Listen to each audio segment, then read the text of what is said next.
Hello and welcome to the 75th episode of Jazzology, presented by Savage Content. I'm your host, Willard Jenkins, and we're here alternating Fridays, giving two jazz fans the opportunity to compete against each other for a chance to win $100. Each contestant will be asked a question worth 2 points. If they're unable to answer correctly, their opponent will have a chance to steal the question for 1 point. We'll ask 10 questions, and at the end of the 10 questions, the person with the lowest score will get a bonus question for the opportunity to tie the score, no matter how far behind they are in the score. If they're successful, the game will go to sudden death.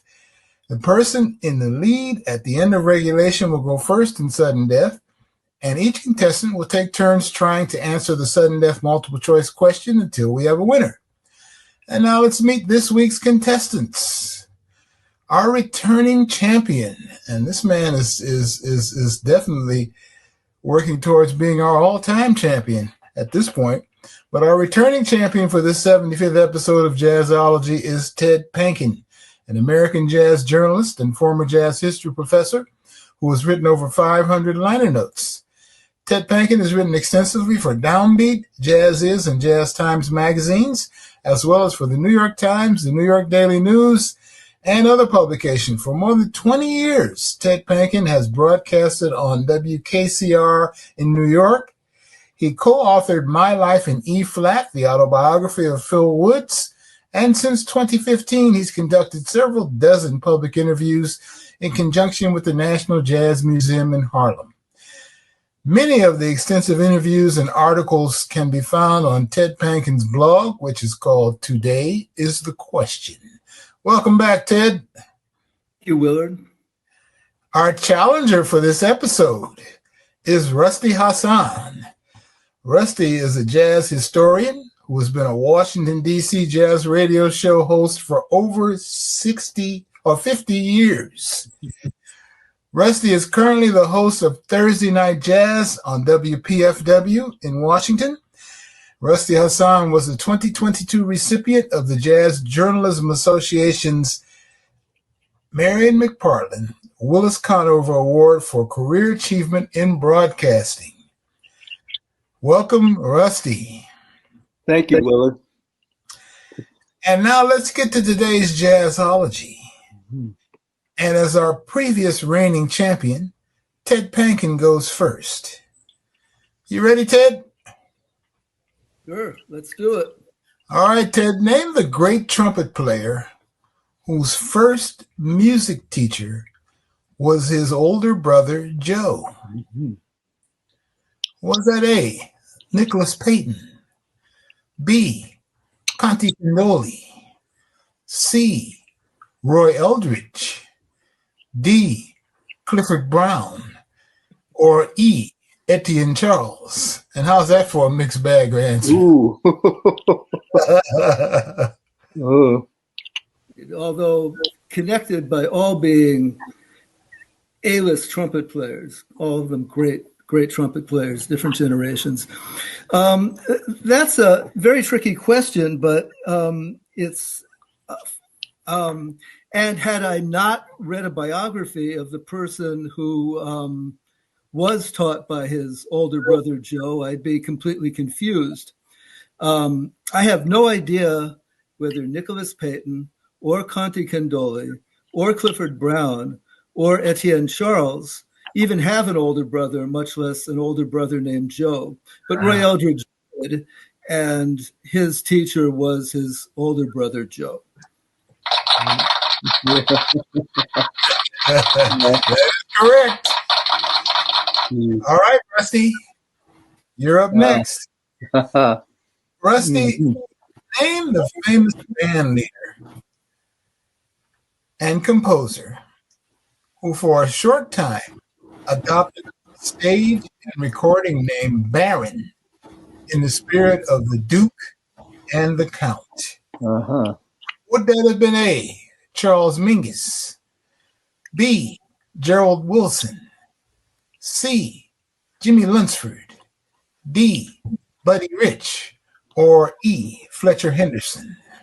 Well, I am familiar with all of the artists.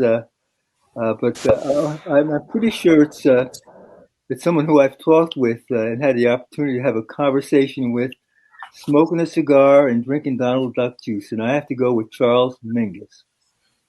There you go. That is correct. At one point, a bit earlier in his career, Charles Mingus adopted the moniker Baron, the same tradition as the Duke and the Count of band leaders. So the score is tied 2-2, and it's Ted's turn. Ted, the organization known as the Artists Collective, which was founded by Jackie McLean and his wife Dolly McLean, is now headquartered in which of the following cities? Is that A, New York, B, Boston, C, Brooklyn, D, New Haven, or E, none of the above? Okay, Willard. Well, this is could be a tricky question, but I'm going to again go through my reasoning process, such as it is. Jackie McLean is a New Yorker, born and bred, raised in Harlem, and in the 70s he moved to Hartford, Connecticut, to take a position at Hart School of Music, and he did incredible work there for many years and became a staple of the community. And produced so many great musicians, Eric McPherson, Steve Davis. I'm just scratching the surface. So I'm going to say none of the above, because I think the Artists Collective is in Hartford and not in New York, Boston, Brooklyn, or New Haven. Hartford. So I'd say E, none of the above. Yep. That is correct. The Artists Collective is a grand institution based in Hartford, Connecticut. So, Rusty, you're up next. Rusty, when Miles Davis moved to New York City, his real reason for moving to New York was so he could hook up with Charlie Parker and Dizzy Gillespie and the new music known as bebop. But he also went there ostensibly to attend which of the following schools? Would that have been A, Manhattan School of Music, B, Columbia University, C, the Juilliard School, D, New York University, or E, none of the above? I've delved into Miles. I was born on the day he recorded with Charlie Parker, Now's the Time. And so I really delved into it, and I'm pretty sure Miles moved to New York at the behest of his father to go to the Juilliard School. That is correct. I told you, Ted, we had a formidable opponent for you today. That's how it should be. Right. Ted, you're up next before our break. Ted, Duke Ellington. Oh, Willard. Is Washington, D.C.'s most prominent jazz son, lived on what D.C. street as a young boy? Was it A, U Street, B, 7th Street, C, Ward Place, D, 16th Street, or E, Pennsylvania Avenue? Well, Willard, this is going to be a complete guesswork on my part, because I've been to Washington, D.C. a number of times, but I really don't know the topography or the or the neighborhoods. And you and Mr. Hassan, of course, I'm sure you're going to know this. So this is going to be complete guesswork on my part. I would say probably not Pennsylvania Avenue. I'm just going to try to. I mean, I've read 5 or 6 biographies of Ellington, but I never really thought to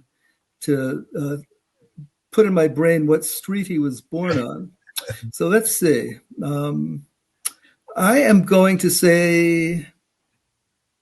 I didn't say born on. I said lived on.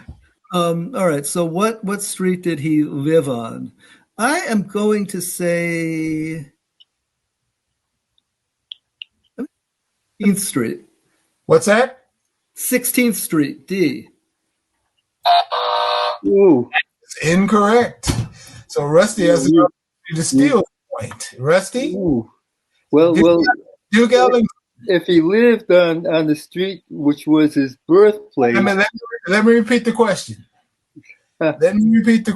Duke Right. Ellington, Washington, D.C.'s most prominent jazz son, lived on what D.C. street as a young boy? Would that have been A, U Street, B, 7th Street, C, Ward Place, D, 16th Street, or E, Pennsylvania Avenue? I'm still going to go with Ward Place if you count being very young as a young boy.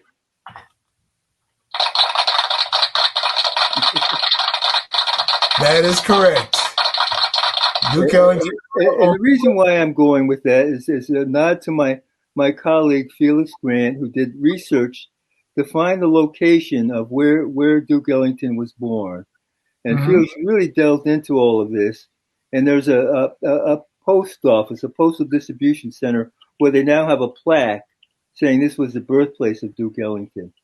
Oh, wow. On Ward Place. So there you go. Some DC lore for you there, Ted. Thank you. Appreciate that. It's time for our break, and this week we are spotlighting No Regrets, the music and spirit of Billie Holiday, an in-depth 13-episode radio and live streaming series celebrating Billie Holiday's extraordinary musical legacy. No Regrets explores Billie Holiday's early life, her groundbreaking singing style, and the powerful impact of Strange Fruit on the civil rights movement. Produced by the award-winning Steve Robinson and written by yours truly, No Regrets is narrated by Rhonda Hamilton. The series features interviews with Angela Davis, Sandra Wilson, Beth Roars, Renee Marie, Andromeda Toure, Phil Shapp, Karen Allison, Dan Morgenstern, and many more. All episodes of No Regrets, the music and spirit of Billie Holiday, are available to stream and can be accessed at savagecontent.com. And Rusty, as a first-timer on Jazzology, we ask you our inevitable question that Ted has answered a long time ago. But Rusty, tell us, how did you fall in love with jazz? Well, Willard, when I was growing up in Connecticut in the early 1950s, I was more drawn to the jazz-oriented recordings that were coming out, such as Sarah Vaughan singing Broken Hearted Melody. But one day, and this is really, really important for me, on New Year's Day in 1958, as a 12-year-old, I was into making model airplanes, and I was making a model airplane with the radio on and shifting the dial around. Some announcer who remains unknown to me was playing the Benny Goodman Carnegie Hall concert. And in that concert was the jam session with Lester Young, Johnny Hodges, Count Basie, Freddie Green. And that just drew me in. This is 20-year-old music that grabbed me. And I went to the Woolworths where I used to buy the model airplanes and bought my first album. It was the Benny Goodman Carnegie Hall concert. And from there, it was the second volume of that concert, then Diz and Bird, the Royal Roost album with no information on it. And I was really sucked into the music from then on. So you were hooked from then on? Absolutely. All right. Well, Ted, you've answered that question previously. Ted, what would you tell a potential contestant about Jazzology? Yeah. Okay. Well, let's see. What would I tell them about it? A few things. Well, it's fun. It's nerdy. It's Willard. Willard is a very, you have a gift for asking thought-provoking questions, and I've been having a good time. All right. Well, there you have it. And watch out for Rusty Hassan. We know that already.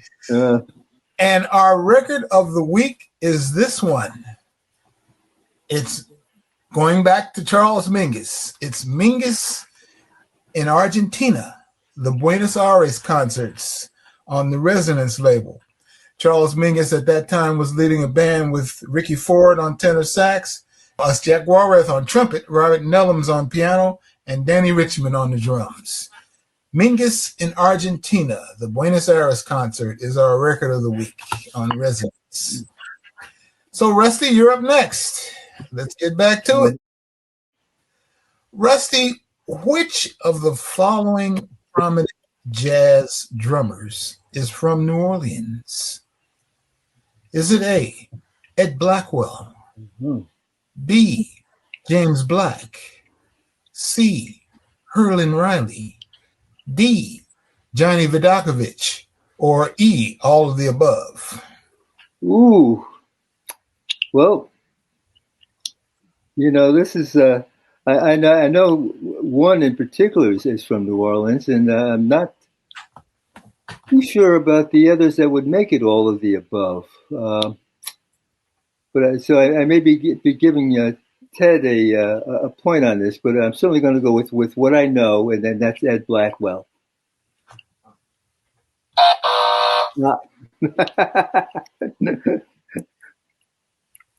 So, Ted? Ted, which of the following prominent jazz is from New Orleans? And we're giving you this one. A, Ed Blackwell has been eliminated. B, James Black. C, Herlin Riley. Or D, Johnny Vidakovich, or E, all of the above? Well, the only thing that's giving me pause is that you have been known to be tricky about place names, as with Earl Hines, for example, who was from Pittsburgh but Duquesne. So I'm just wondering if a couple of these people were from, let's say, Algiers or something like that, and not New Orleans in particular. Right. You see, this is what happens when you're on the show a while and you deal with it every week. Yeah. No, but since I have no knowledge to the contrary, Ed Blackwell is definitely from New Orleans. Herlin Riley I've interviewed a few times. His grandfather played with Louis Armstrong in the boys' home, and his relatives were the Lasties.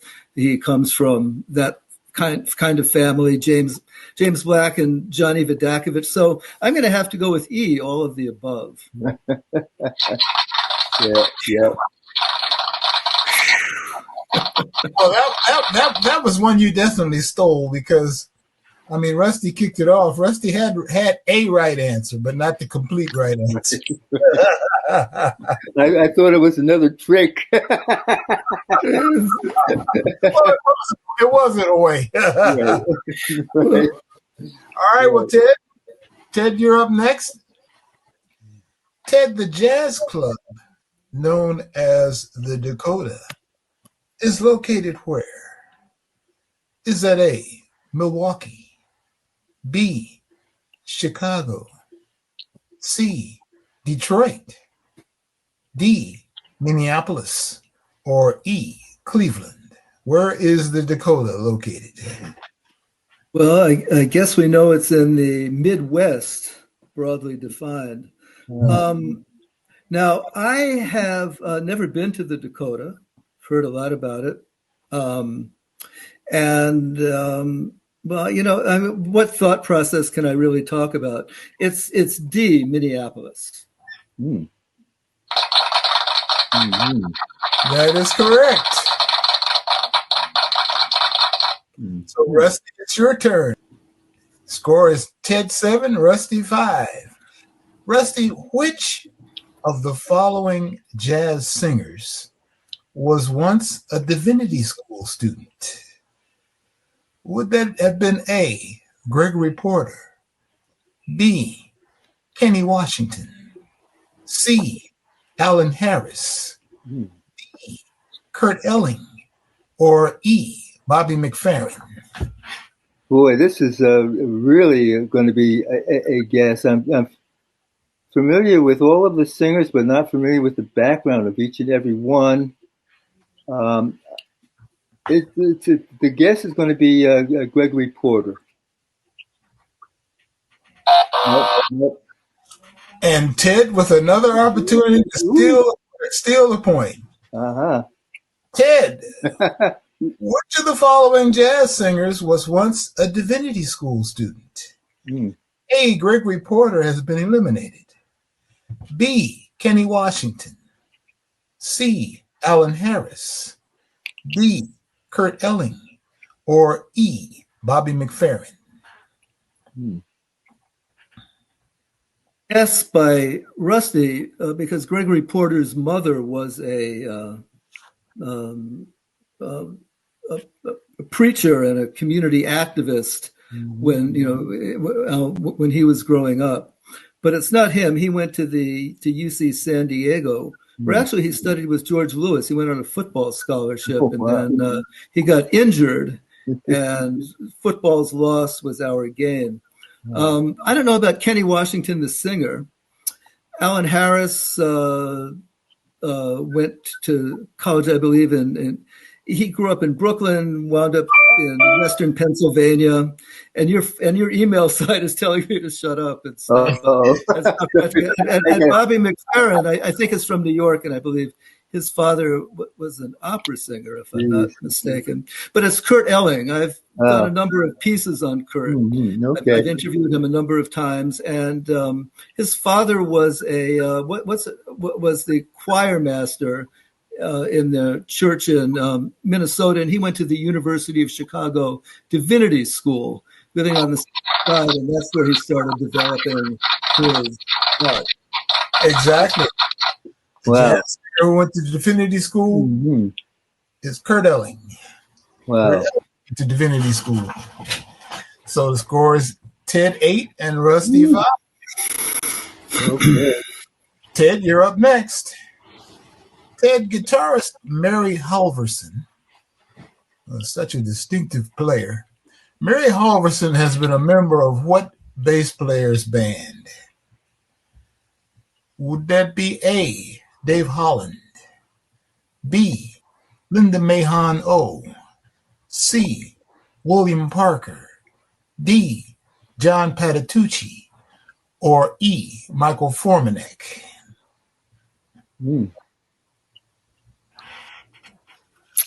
That's a interesting question. I'm going to do the process of elimination that my predecessor champion, Matt Merowitz, was utilized so effectively during his reign. I'm pretty sure it's not Dave Holland, who has been using more recently, Lionel Lueke, Kevin Eubanks, of course. I'm pretty sure it's not William Parker, and I'm pretty sure it's not John Patitucci. So that would leave Linda Mahon O and Michael Formanek. Because Mary Halverson tends to I don't want to put anybody in a box or stereotype anybody, but Mary Halverson tends to she uses a lot of dissonance, a lot of clusters, a lot of timbre, in a totally distinctive style. She also knows a lot of harmony. And Michael Formanek utilizes those devices in his compositions more than Linda Mahon O does. Although Linda Mahon O I love her recordings and her work as a sideman. So I'm guessing it's going to be either Linda Mahon O or Michael Formanek, but I'm going to go with Michael Formanek, E. Mm-hmm.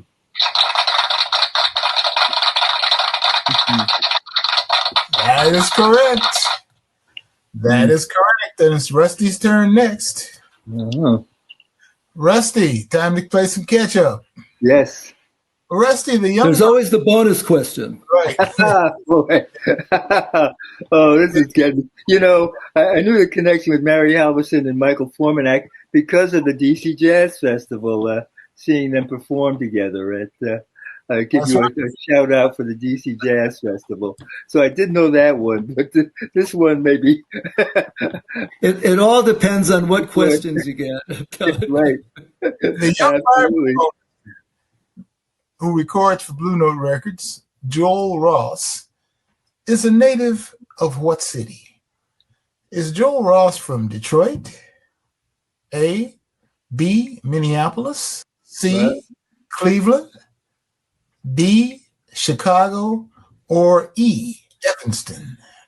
Well, I'm not even going to go through the process that my predecessors have by trying to eliminate just a wild guess of Evanston, and I'll let it go with that.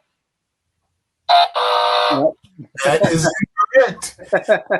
With another opportunity to steal, Ted, the young vibraphonist and Blue Note recording artist, Joel Ross, is a native of what city? Is it A, Detroit, B, Minneapolis, C, Cleveland, D, Chicago, and E, Evanston has been eliminated? Yeah, that would be could be a tricky question because there are people you might think are from Chicago, but they were really from Evanston and stuff like that. Joel Ross grew up on the south side of Chicago. D. Okay. That is correct. But now, in the parlance of jazzology, comes our bonus question. Ted is up 11-5. Ooh. The bonus question. Ooh. Rusty Hassan has an opportunity to catch up and take us to sudden death. That's right. So, Rusty, here's the bonus question. Rusty, who is the bass player in the cooperative unit known as the Black Art Jazz Collective? Is that A, Rashawn Carter, B, William Parker, C, Desron Douglas, D, Derek Hodge, or E, James Genus? Oh boy, another brain freeze on this one. I'm going to go with Desron Douglas. Nope. Nope. The correct answer to that question, and this is close to home, Rusty. The correct answer to that question is A, Rasha Carter. I didn't think.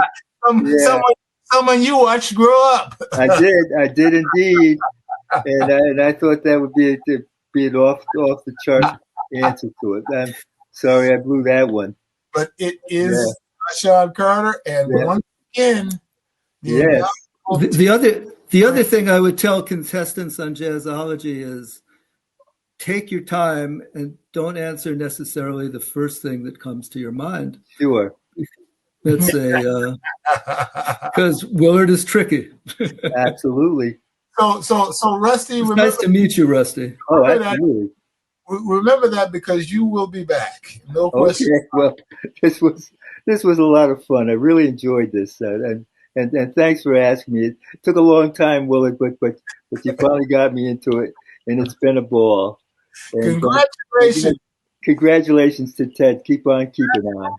Ted Panken on winning our 75th episode. That would make this our diamond episode of Jazzology, right? Oh my! Our 75th episode of Jazzology. Does diamond mean you've been married 75 years? Yeah. We encourage everyone to try your hand and play Jazzology. And if anyone watching would like to become a contestant on Jazzology, simply click the link below and simply fill out the form. You must be 18 years old or older, and be sure to follow us on social media at Jazzology Trivia Show to get all the latest news and updates. Thanks so much to Ted Panken and Rusty Hassan, and to everyone who joined us for our 75th episode of Jazzology today. Remember, you can check out Jazzology every other Friday at 2:30 p.m. Eastern Standard Time. And if you miss the show live, you can find the archive on the Savage Content YouTube channel. Take care. See you, Willard. Thanks a lot.